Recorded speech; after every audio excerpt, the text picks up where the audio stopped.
Hello everyone! In this quick video, I'll show you how to return StockX shoes. First, open Google Chrome or use the StockX app and go to stockx.com. Log in to your account. Here's the important part. StockX does not allow returns or exchanges once a bid and an ask are matched and the order is placed. But don't worry, you have two options. Option 1, you can resell the item directly on StockX. Option 2, if StockX made a mistake, contact their support team and they'll make it right.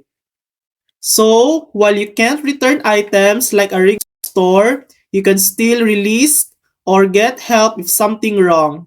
And that's it. That's how to return StockX shoes. Thanks for watching. If this video helped you, please like and subscribe for more helpful tutorials.